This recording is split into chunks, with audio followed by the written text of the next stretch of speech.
नमस्कार, मैं हूं मुरारी पांडे। आप सभी का समाचार 9 न्यूज में स्वागत है। हम इस वक्त मौजूद है मुंबई के प्रसिद्ध प्रीमियर कंपनी के कंपाउंड यानी SDIL बिल्डर द्वारा जो इमारतें बनाई गई थी, मैं उस जगह पर मौजूद हूं और आप देख पा रहे होंगे तस्वीरें, बिल्डिंग और इमारत भी नजर आ रही होगी।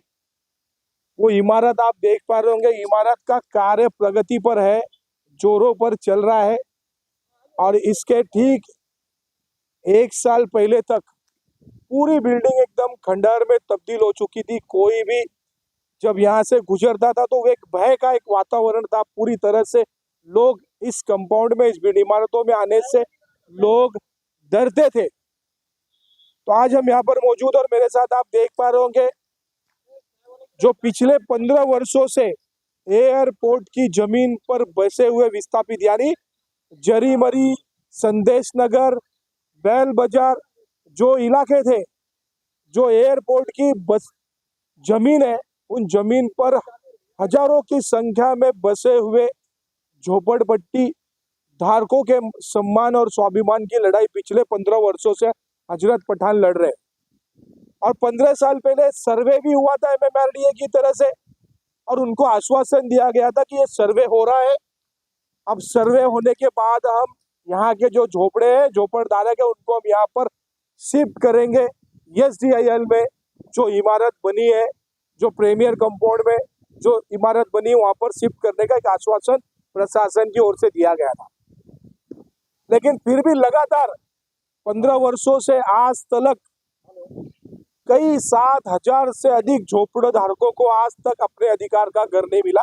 लेकिन पिछले 6 महीने में जो चांदीवली के आमदार है दिलीप लांडे के किए गए प्रयासों से क्रांति नगर, जो बैल बाजार के जो विस्थापित थे, उनको यहाँ पर 1500 लोगों को घर मिला है। लेकिन अभी भी क्रांति नगर, संदेश नगर और जरीमरी के जो लोग हैं, अभी भी जो बाकी रह गए, जो पात्र लोग हैं, आज भी उस उम्मीद में जी रहे कि कब उनके हक का घर मिलेगा। इन्हीं सभी विषयों को लेकर हजरत पठान साहब है लगातार 15 वर्षों से संघर्ष कर रहे हैं। MMRDA प्रशासन हो, चाहे SRA प्रशासन हो, चाहे जिला अधिकारी कार्यालय हो, लगातार हमेशा कहीं ना कहीं विस्थापितों की आवाज बनकर लगातार उठाते रहे हैं। इन्हीं सभी विषयों पर आज हजरत पठान साहब ने एक प्रयास किया है। आज जो महानगर के सह आयुक्त है MMRDA के, उनसे भी इन्होंने मुलाकात की है। इन्हीं सभी विषयों पर हम जानते हैं। हजरत पठान जी, आपका स्वागत है। क्या कहना चाहेंगे सर? लगातार आप 15 वर्षों से जो संघर्ष कर रहे हैं, आपके संघर्ष को कब विराम लगेगा? नमस्कार, आदाब। हम 2007 से लेके ने आज तक झोपड़पट्टी के जो विषय में काम करते आए हैं और जिस टाइम सर्वे हो गया उस टाइम पुलिस बंदोबस्त लगा के सर्वे किया गया बैल बाजार का और जरीमरी का, और उस टाइम बताया गया है एग्रीमेंट में कि ये एयरपोर्ट के झोपड़पट्टी के लिए स्थापित हो गए प्रीमियर SDIL कंपनी में, ये एग्रीमेंट दिया है। आज की जब वो एग्रीमेंट को उनने ख़त्म करके ने आज दिया है कि हम धारावी को 14 बिल्डिंग दे रहे हैं और हम माहौल गाँव वाले को 3 बिल्डिंग दे रहे हैं, उर्ला वाले को 2 बिल्डिंग दे रहे हैं, घाटकोपर वाले को दे रहे हैं। मगर जिसके नाम से सर्वे हो गया उसको अभी तक 1500 से ज़्यादा एक भी रूम नहीं मिला।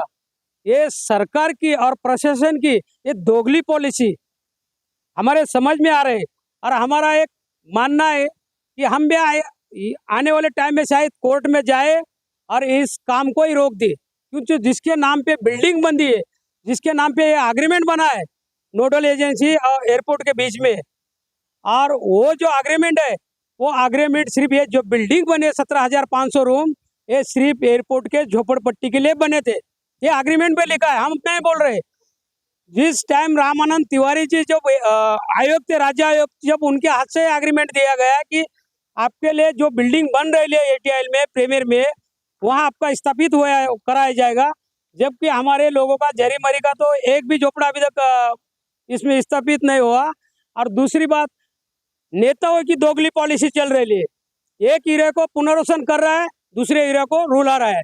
ये नेता की दोगली पॉलिसी भी नहीं चलेगी, चाहे वो कोई नेता हो, चाहे वो कांग्रेस का हो, चाहे शिवसेना का हो, या कोई भी हो। ये प्रधान दोगली साहब, क्या लग रहा है कि आपको जो शिफ्टिंग दी गई थी उसमें भी भेदभाव किया गया क्या, ऐसा कुछ लग रहा है क्या आपको? हमारा खुला आरोप है कि इस पुनर्वसन में जब भी सर्वे हो गया, दोनों साइड का सर्वे हो गया, हमारी मांग थी आमदार से कि दोनों साइड के लोगों को, अगर क्रांति नगर संदेश नगर के लोगों को 1000 रूम दिया जा रहा है तो जरीमरी वाले को भी 1500 रूम दिया जाए। तो आमदार जो कर रहा है वो दोगली पॉलिसी कर रहा है। ये हमारा खुला आरोप है, चैलेंज है इसके साथ में। ये अग्रीमेंट में जो लिखा है वही बोलते हैं हम, दूसरा नहीं बात करेंगे। हजरत पठान साहब, जो आपने अभी अभी अपनी बात में एक बात कही है कि झोपड़ों के नाम पर, जिन झोपड़ों के नाम पे सर्वे हुआ उनको नहीं दे करके दूसरे जगह के जो लोग हैं उनको यहाँ पर हस्तांतरित किया जा रहा है, तो कहाँ ये अड़चन आ रही है, कहाँ प्रॉब्लम आ रही है, क्या प्रॉब्लम? आप वो तो जिसको हमने चुन के दिया आने वाले 5 साल में, वो उसके बारे में जिक्र नहीं कर रहा है। पुराना जो आमदार था 20 साल का, उसको भी जानकारी रहने के बाद में पब्लिक को जानकारी नहीं दे रहे। जब हमारे सामने जानकारी आ गई है सब रूमों की कि एयरटेल के रूम 14 बिल्डिंग हमने धारावी को दिया है, 3 बिल्डिंग माहौल गांव को दिया है, 2 बिल्डिंग कुर्ला को दिया है रेलवे के लिए, बाकी घाटकोपर को दिया है, तो बाकी एयरपोर्ट के सर्वे करे ले जाएंगे किधर? तो एक सवाल है कि आप कभी कितने सारे लोग बाकी रह गए हैं? 1500 लोगों को घर मिला, क्रांति नगर, अभी संदेश नगर और बैल अभी बाजार के अभी लोगों को। तकरीबन जो पात्र अपत्र की जो यादी लगाए अंतिम, जिसमें से कम 7,000 लोग बाकी है अभी। 7000 लोग। तो आपको क्या लग रहा है कि ये 7000 लोग जो बाकी रह गए, कब तक उन्हें अपने अधिकार का घर मिलेगा?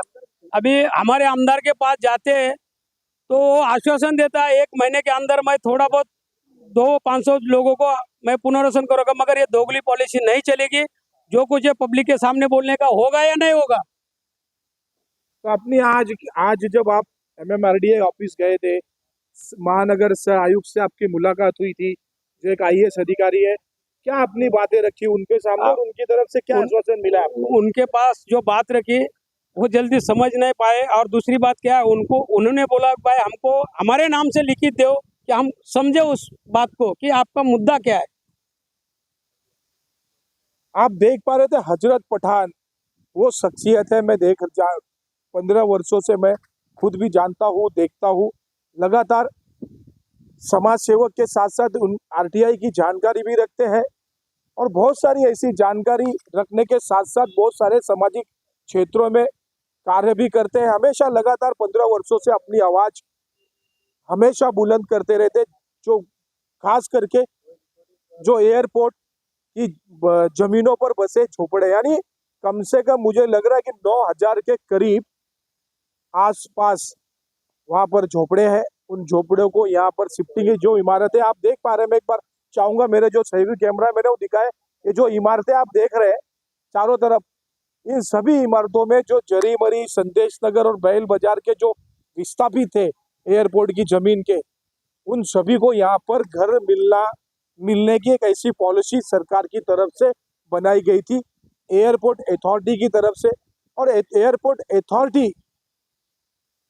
अथॉरिटी की तरफ से कि MMRDA प्रशासन को ये जिम्मेदारी दी गई थी कि इनको सर्वे किया जाए, जो पात्र है उनको यहाँ पर उनके अधिकार का घर दिया जाए। लेकिन 15 वर्ष गुजर जाने के बाद भी आज भी कई ऐसे 1000 लोग परिवार है जो आज भी अपने अधिकार का घर का सपना लेकर जी रहे हैं, और कितने सारे लोगों की तो शायद मृत्यु भी हो चुकी है। ऐसा हजरत पठान साहब, क्या आप लग रहा है इतने 15 वर्षों में बहुत सारे लोग? अभी एक परसों आज से 15-20 दिन पहले 5 घर गिरे हैं जरीमरी में। अगर वो दिन में हादसा नहीं होता तो कई लोग दब जाते उसमें। आज 15-20 साल से जो घर रिपेयरिंग भी नहीं कर पा रहा है, जब रिपेयरिंग करने जाता है तो MMRD नोटिस लगाती है उसको कि ये सर्वे हो गया यार, रिपेयरिंग मत करो। जब आप रिपेयरिंग भी नहीं करने दे रहे, आप आदमी लोग को घर भी नहीं दे रहे हो घर वाले को, तो आगे होगा क्या? ऐसे हादसे कितने देखना चाहती है MMRD? अब बताना चाहूंगा, हजरत पठान ने अपनी जो भावना रखी है, 15 वर्ष पहले जो सर्वे हुए थे, उन सर्वे वाले घरों को 15 साल बीत जाने के बाद आज भी उनकी जगह पर विस्थापितों को घर नहीं मिला है। लेकिन वो जो 15 साल पहले जो घर थे, वो जर्जर अवस्था में है। जब लोग उसको रिपेयरिंग करने जाते हैं तो एमएमआरडीए प्रशासन की ओर से उनके ऊपर एक नोटिस इशू की जाती है कि आप इसको रिपेयरिंग नहीं कर सकते। ऐसे में भी लोग एक दहशत के माहौल में, डर के साए में भी लोग अपने घरों में सुरक्षित नहीं महसूस कर रहे। अब देखना है कब एमएमआरडीए प्रशासन कुंभकर्णी नींद से जागता है और कब जो जरी मरी क्रांति नगर के बचे हुए लोग हैं उनके अधिकार का घर कब मिल पाता है। मेरे सहयोगी कैमरामैन राजेश सिंह के साथ मैं मुरारी पांडे, मुंबई, SDIL प्रीमियर से।